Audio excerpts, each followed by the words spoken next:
Alagang Amoso, Associated Marine Officers and Seamen's Union of the Philippines. Ang programang para sa mga Filipino seafarers at kanilang pamilya. Maghahatid ng impormasyon, magbibigay ng inspirasyon at tatalakay sa kanilang mga sitwasyon, kalagayan at iba pang mga pangangailangan.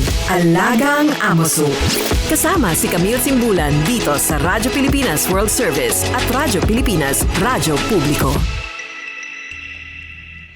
Ahoy! Magandang araw and welcome po muli sa Alagang Amosup, ang serbisyo publiko sa radyong hatid ng Associated Marine Officers and Seamen's Union of the Philippines o Amosup at ng Radyo Pilipinas World Service. Sa programang ito ay pinag-uusapan po natin ang iba't ibang programs and welfare services ng Amosup para sa mga miyembro at dependents ng ating union. Tinatalakay din po natin ang mga napapanahong issue tungkol sa mga karapatan at kapakanan ng mga magigiting nating Filipino seafarers or sea-based overseas Filipino workers. Ang Alagang Amosup ay napapakinggan din po sa flagship station na Radyo Pilipinas Radyo Publiko 738 kHz tuwing linggo, alas 7 hanggang alas 7:30 ng gabi. Special shoutout po syempre sa mga miyembro ng Amosup at sa lahat ng mga Pilipinong mandaragat na nasa iba't ibang panig ng mundo na nakatutok po sa atin ngayong araw na ito. Alagang Amoso dito sa Radyo Pilipinas World Service at Radyo Pilipinas Radyo Publiko. Kaunting balik tanaw lamang po sa topic natin last week, ang Amosup Sailors Home, Seafarers Home Away from Home. At dito po ay nakausap natin si Ms. Miriam Alea at si Mr. Carlos Ragual na ipinaliwanag po sa atin yung kanilang mga procedure kung paano po kayo makakapagpa-reserve dyan sa ating Amosup Sailors Home. At ibinahagi rin po nila sa atin na newly renovated po ang Amosup Sailors Home sa Amosup Sailors Home main building dyan sa Cabildo Street sa Intramuros. And of course, nilaunch po nila ang ang Sailors Home online reservation system o SHORE system. Para po sa impormasyon dyan ay magtungo lamang po kayo sa Amosup official Facebook group at Facebook page para makapagpa-reserve na po kayo online sa Sailors Home natin sa Manila. At syempre, kanila rin pong i-share sa atin yung ibang branches po ng Amosup Sailors Home sa Cebu, Iloilo, Davao at sa Bacolod. Ngayong Hunyo po, ang buong mundo ng maritime industry ay nakikiisa sa pagdiriwang ng International Day of the Seafarer 2025. At ang tema po ngayong taong ito ay My Harassment-Free Ship. Isa itong paalala na ang bawat barko ay dapat maging ligtas, pantay-pantay at may kultura ng respeto para sa lahat. Sa araw na ito ay ating tatalakayan kung ano-ano ba ang mga karapatan ng mga seafarer ayon sa batas at paano natin ito maisasabuhay sa tulong ng mga probisyon ng Maritime Labor Convention o MLC 2006 at sa bagong batas na Magna Carta of Filipino Seafarers. Makakasama natin ngayong araw ang isa sa mga legal officers ng Amosup upang linawin ang mga usapin ng harassment, due process at legal remedies para sa ating mga kapwa mandaragat. Let us all welcome to the show Attorney Mickey Escarilla. Welcome to Alagang Amosup, Attorney Mickey. Afternoon, good evening, good morning. Welcome back to Alagang Amosup. Okay, welcome back to Alagang Amosup, Attorney Mickey. Thank you. Andito na naman ako. Sana hindi kayo nagsasawa sa akin. Ay, hindi Palagi po. na lang ako. Joke lang po. Okay. Ang ating first woman lawyer sa Amosup. We're very proud of Attorney Mickey. Okay. At syempre, kapag po merong mga idinudulog sa atin, ang mga women members natin, si Attorney Mickey po ang tumutulong sa kanilang mga concerns. Okay? Okay, so para sa unang katanungan, Attorney Mickey, kanina nabanggit ko yung My Harassment-Free Ship. Ito po yung theme ng ating International Day of the Seafarer. So, unang-una po, ano po ba yung Day of the Seafarer? Paliwanag muna natin sa mga tagapakinig natin. Bakit mahalaga yung pagdiriwang natin ng Day of the Seafarer? Okay. Yes, yung Day of the Seafarer, it is annually or yearly natin tong ginagawa kasi based or under PD or Presidential Decree or Presidential Decree or Proclamation nung June 3, 2011 nung pinirmahan ni President Noynoy Aquino, PD number 183, which is yun nga sinasabi natin, every June 25 is technically the Day of the Seafarers. Ano nga ba yung meron doon? So, meron akong notes dito, tatlong bagay kung bakit natin sineselebrate doon. First is the recognition. When we say recognition, ito yung hina-highlight natin, yung vital role ng mga seafarers natin sa global economy natin and international trade. Second is, of course, gratitude. Bakit? Kasi syempre, kung hindi dahil sa kanila or sa araw na yun, pinasasalamatan natin sila dun sa dedikasyon nila at saka hard work sa araw-araw na pagtrabaho nila away from their families. And lastly, of course, is the awareness. Syempre, maliban sa dedikasyon nila sa trabaho at dun sa tulong nila sa atin, dapat din naman sigurong maipaalam nila sa atin kung ano yung mga paghihirap na dinadanas nila while nandoon sila on board. Like piracy, kung meron man, crew changes, or impact ng bagong teknolohiya ngayon na ginagamit natin sa paglalayag.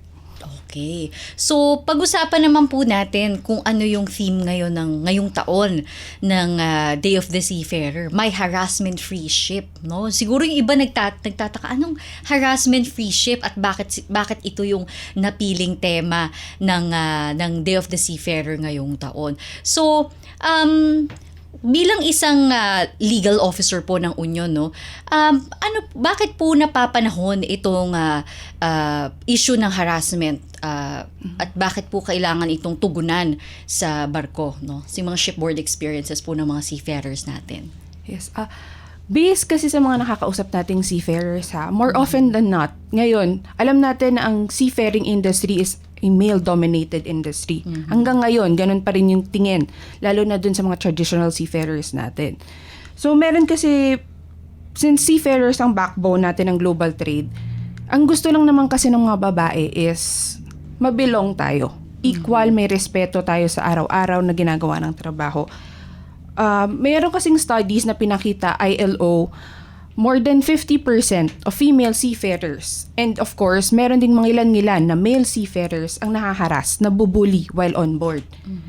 Which is technically, ang akala lang natin kasi mga babae lang ang nahaharas. That is not the case po. Ang gusto lang kasi natin, kaya natin sinasabi na harassment-free is equal ang pagtingin sa lahat. May respeto, kagaya ng nabanggit nyo kanina. Pantay-pantay, respeto ang meron sa buong barko. So, gaya po ng sinabi nyo, kasi yung iba iniisip, harass para sa babae lang yan. Hindi. It's for all. Yes. No, it's universal for kahit anong gender mo. At hindi rin yung nag-a-apply sa isang nationality lang. Yes. Hindi po ba? Yun. Yun nga. Hindi lang siya gender ngayon, hindi lang siya cultural. Sometimes it includes religious bullying din. Kasi hindi naman sa isang barko, lahat kayo Pilipino, hindi naman sa isang barko, dalawang nationality lang ang meron. So, dapat diverse na tayo, open na tayo, at nirerespeto natin bilang tao. Kahit ano man yung gender nila, kahit ano yung cultural background nila, yung religion nila. Ang gusto lang naman natin is trabahong may respeto sa isa't isa.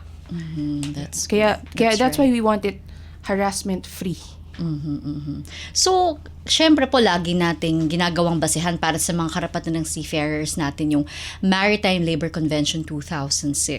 So, ano-ano po ba yung nakasaad dito na pagdating sa karapatan ng mga seafarers laban sa harassment, bullying, abuse, at paano po ito napapatupad sa barko? Yun. When it comes to the Maritime Labor Convention of 2006, as amended, recently it was amended, 23 amendment, doon nila naipasok yung provisions ng anti-bullying and anti-harassment. Isasaad doon yung guidelines kung paano magkaroon or ma-eliminate yung harassment na nangyayari while on board. And doon naman, nailagay din doon na dapat sa lahat ng barko, nailalagay yung hotline. May hotline na, magpo-provide na yung principal ng hotline or tamang proseso kung paano nila i-resolve yung harassment or bullying na nangyayari on board. So, kasama po dun yung reporting? Yes. Hindi po ba? Lahat-lahat reporting, kung sino yung tamang dapat tawagan, kung paano dapat i-resolve, kanino dapat unang mapunta, yung sa levels ng bago sila makarating dito na sa atin sa onshore. Including the investigation also. Tsaka I think na-include na rin dyan yung dapat ma-notify Yes. yung bansa, no, kung Yes. saan galing yung seafarer.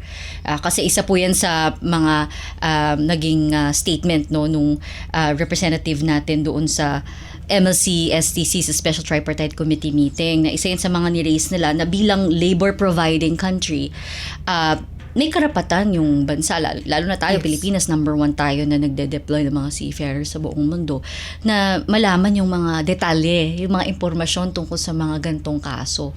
Hindi ba? Kasi may mga instances na nalalaman na lang natin sa report. After no? na, yes. After the fact, no? Pag na-report na sa ibang mga news outlets sa ibang Yes. bansa. Yun, parang lumalabas is mas late tayo imbis na sana tayo ang nauuna na nakakatulong doon At sa also yung involvement natin sa investigasyon at sa pag-assist doon sa seafarer. Sa seafarer himself.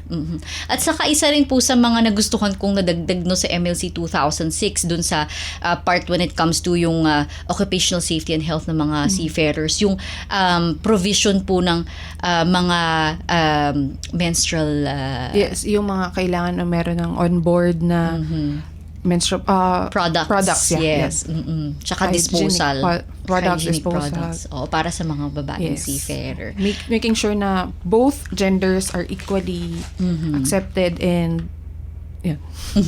Yes, at saka syempre kasi iba naman din yung needs ng mga babaeng seafarers when it comes to kanilang health. Yes. Yung mga health, women's health. Isa rin po yan sa yung nakikipag-ugnayan din tayo sa AMOSUP Siemens Hospital para sa women's health. Naalala niyo po nung International Women's Day. Yes, Yan, isa sa mga diskusyon natin tungkol sa women's health ng mga babaeng seafarers. Yes. Kasi nga naman sinabi niyo na dominated ng mga kalalakihan yung crew, and paminsan na-overlook yung needs naman ng minority. Yes. Pero mabuti na yung industriya ngayon nagkakasundo na open na. kailangan din bigyan Ipopro. pansin yung needs ng mga babae.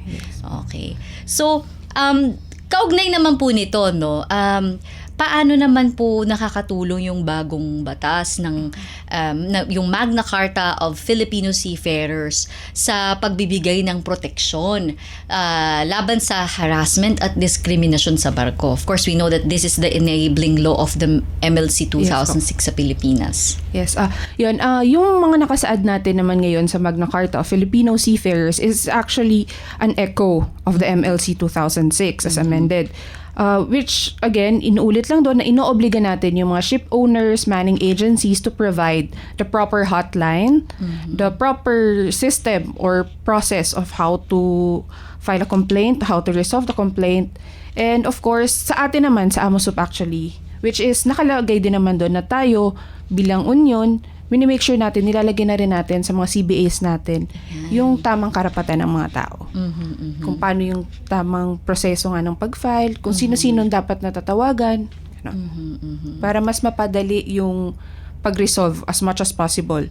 Kasi may times din naman na pag kasi nabubuli or nahaharas ang isang tao, ang pinakaunang nagiging problem is their mental health. Yes. Which is a big issue right now in the seafaring industry or in maritime industry. Kaya tayo naman din sa AMOSUP or sa nakalagay din naman doon na we should provide mental or psychological help for the seafarers na natatamaan nga ng or nabubuli or nahaharas while on board. So, based on your experience po, no, paano po yung proseso? So kapag kuwari may miyembro tayo na lumapit or nag-reach out sa atin and then na forward po sa legal department yung kanilang kaso, paano po yung proseso? Regarding sa process, kagaya ng nabanggit ko, kasi nga ang importante sa atin is the health, the mental health of the seafarer while on board siya. Of course, ang una-una natin talagang ginagawa is to refer them to our telehealth.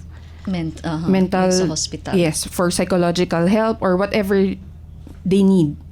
And then if they insist na talagang gusto nilang mag-file ng complaint, we refer them to the proper government agencies. Although we as a union, kino-compile naman natin. We try our best to extend our help to them, ask them for their details kung ano yung mga nangyari sa kanila on board, gano'n. And more often than not kasi talaga yung mga nahaharas or nabubuli, they do not want their identities na malaman. Kasi nga, may fear na baka balikan sila ng company nila. Yung retaliation nga na tinatawag natin. Kaya minsan, although sana after nito, next time yung may mga seafarers na magbe-message sa atin, if they want to pursue, mag-reach out na rin sila sa atin.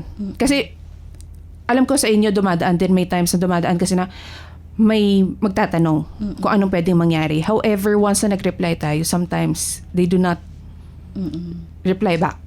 Which is sad din sa part natin.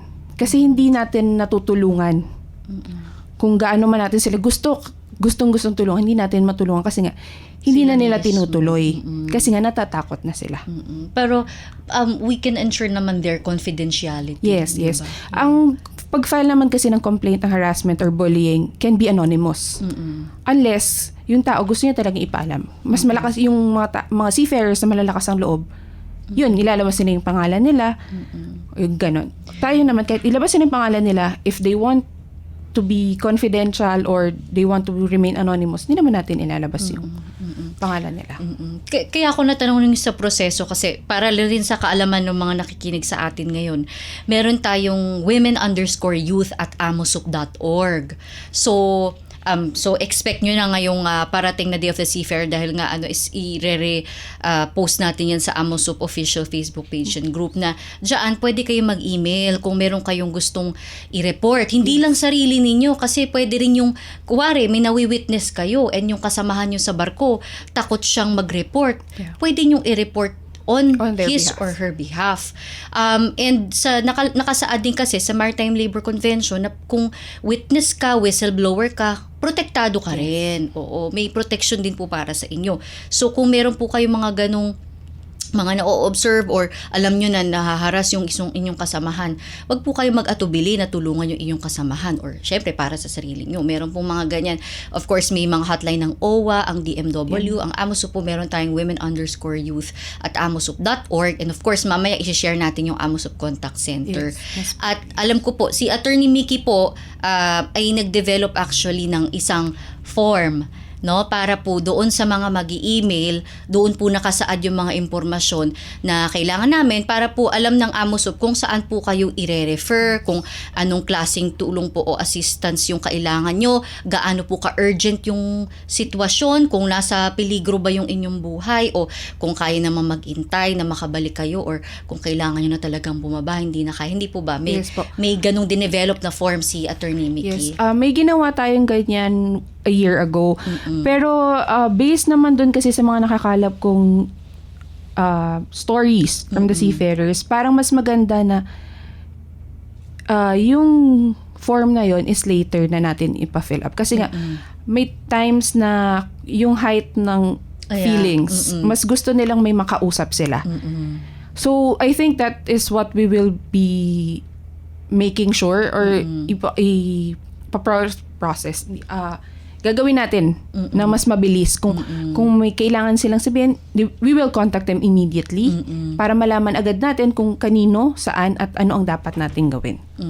Kasi nga naman, lalo na yung kapag malala yung experience hindi pa organisado yung thoughts Yes.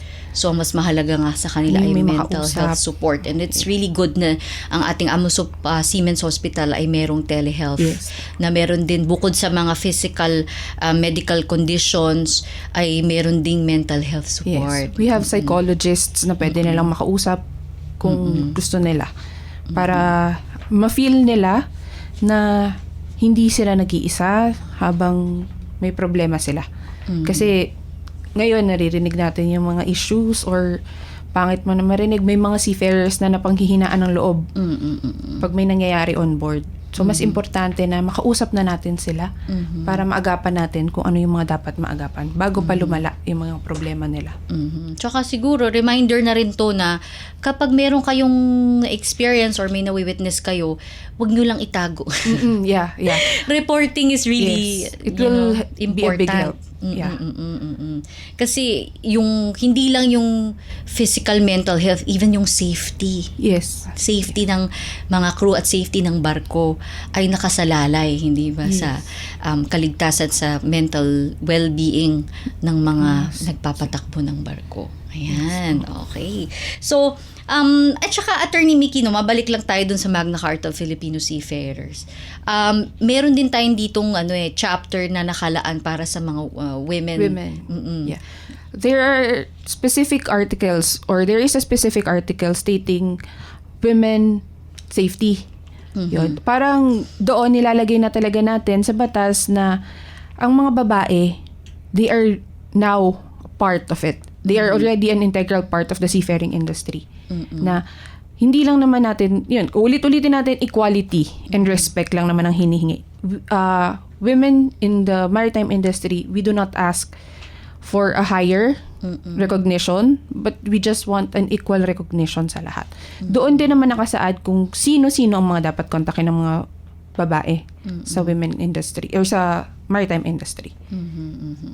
So yun nga yung acknowledgement na bawat isa na seafarer, kahit anong gender mo, you deserve respect, dignity, hindi ba? Kasi Yes. pare-pareho lang naman tayo na gusto lang maghanap buhay, na yun ang makapagbigay ng magandang buhay sa mga pamilya. Yes. Yun, okay. So, good reminder sa ating lahat. So bilang we're nearing the end of our show. So ano naman yung mensahe mo na lang, Attorney Mickey, para sa mga Pilipinong mandaragat natin, lalo na parating na itong ating Day of the Seafarer, and we are recognizing the importance of yung diversity, equity, and inclusion on Yes. board. Yun. To our seafarers, female seafarers, male seafarers, we thank you for your dedication, your hard work, and of course, your help sa ating global industry, global economy. And of course, please do know na lahat po ng mga hinaing ninyo, pinakikinggan po namin. We try our best to let them know what you want to be heard. Ano yung mga issues na gusto nyo marinig ng mga proper stakeholders natin. And of course, nandito lang naman po ang AMOSUP to hear you, to guide you, to help you. Lahat po ng kailangan ninyo, as much as possible, we will do our best na maibigay. Although, kagaya nga ng sabi ko nung nakaraan, hindi agad-agad. Hindi agad-agad. Kasi, maraming proseso ang pinagdadaanan. Pero rest assured, nandito po ang AMOSUP para tulungan kayo at gabayan kayo sa tamang landas kung ano man ang dapat kailangan. Tsaka ang maganda is ngayon po napakarami ng ways para mag-reach out, Yes. no? Para po kung meron kayong nararanasan na ganyang bagay ay madali na po mag-reach out sa atin. Maya-maya po i-share ko yung ating AMOSUP Contact Center, pero gusto niyo po ba i-share yung sa legal department na email address? Okay. Ang email address po ng legal, ito po tumatanggap po kami ng mga questions or inquiries when it comes to your employment, CBA. Although if you also have questions about other things and you want some legal advices, you can email us at legal@amosup.org. Ayan, legal@amosup.org. Of course, dyan nyo po makakontakt si Attorney Mickey at ang atin pong mga iba pang legal officers dyan sa AMOSUP Legal Department. And of course, sa atin namang AMOSUP Contact Center, ang ating telephone number ay 632-8527, 8491 hanggang 98. Meron po tayong globe number 6345-795-5345. Sa smart naman po ay 63920-437-1496. So, paglilinaw lamang po, itong mga numerong ito po ay para lang sa tawag. Hindi po tayo nakakatanggap ng text messages sa mga numerong yan. And sa AMOSUP official, sa Facebook naman po, kanina pa namin pinag-uusapan ni Attorney Mickey na most of our seafarers really rely on Facebook, no, to look up the news, mga current events. Lahat nandun. Lahat. And even ang AMOSUP po ay meron na po tayong AMOSUP official Facebook page and AMOSUP official Facebook group. So, dyan po, Diyan po namin pinupost yung mga mahahalaga naming mga announcements tungkol sa mga service units po at sa mga programa po ng ating union. Paalala lang po, sa darating po na June 25, Wednesday po yan, ipagdiriwang po natin itong kanina pa namin pinag-uusapan na Day of the Seafarer at with the theme harassment-free ship. Yan. So magkakaroon po ng mga events sa AMOSUP. Sa umaga pa lang po ay meron na pong mga booth para sa ating mga members, lalo dyan sa mga naka-check-in sa Sailors Home.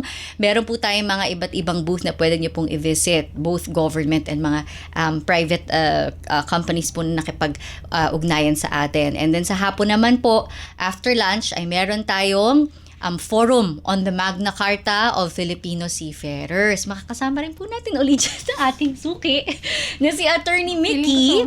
Meron po tayong special guest mula po sa Department of Migrant Workers. Hindi ko muna sasabihin yung pangalan.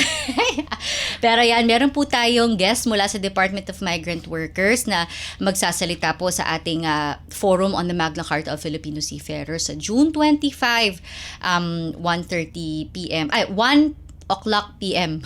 sa AMOSUP. Registration starts at 12:30 noon po.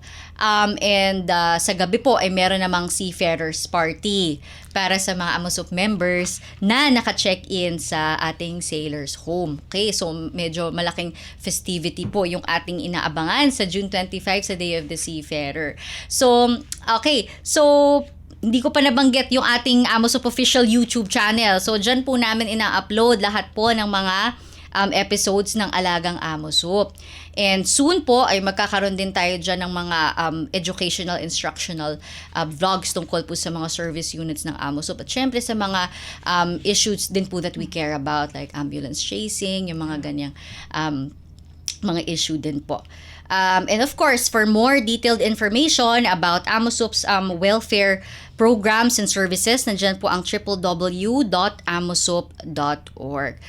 Dyan po nakasaad yung mga lahat po ng detalye tungkol sa mga iba't ibang branches ng AMOSUP sa Manila, Cebu, Iloilo, Davao City, Bacolod, and yung soon to rise natin na Cagayan de Oro AMOSUP Welfare Complex. And dyan din po nakasaad yung mga history ng AMOSUP and yung mga current events po natin and yung mga issues po ng ating Sailing Forward ng official publication ng AMOSUP ay lahat po naka-upload din dyan sa ating AMOSUP website. Meron din po tayong impormasyon dyan tungkol sa shore sa ating Sailors Home online reservation system. So, everything and anything about AMOSUP you will find on our official website, www.amosup.org. Okay, so, final message, Attorney Mickey, before we close. Ayan, again, ulitin ko, maraming salamat po sa lahat ng Filipino seafarers natin, babae man o lalaki, and doon sa mga gustong maging seafarers sa huli. Kung hindi dahil sa inyo, hindi magiging ganito kaganda ang ating facilities sa AMOSUP. Kundi dahil sa tulong nyo, sa hard work nyo, and sa dedication nyo, pagiging seafarers, walang AMOSUP ngayon na ganito kaganda ang i-offer sa inyo. Okay. Gaya po din sabi namin, you are the heart and soul of our union, the Seafarers. Okay, muli maraming salamat po sa lahat ng mga ating tagapakinig sa inyong pagsubaybay. Salamat po sa mga kasama natin sa Radyo Pilipinas, si Miss Susan Aison, Milo Jonella, J. Arevalo, Hero Lucero, Erwin Peñano, at Jerome Toledo. At syempre, sa ating ka-AMOSUP, si Miss Pretty Lara San Juan. At syempre, maraming salamat kay Attorney Mickey Escarilla ng AMOSUP Legal Department sa inyong pagbabahagi ng kaalaman at paglilinaw sa mga karapatan ng ating mga seafarers laban sa harassment at diskriminasyon sa barko.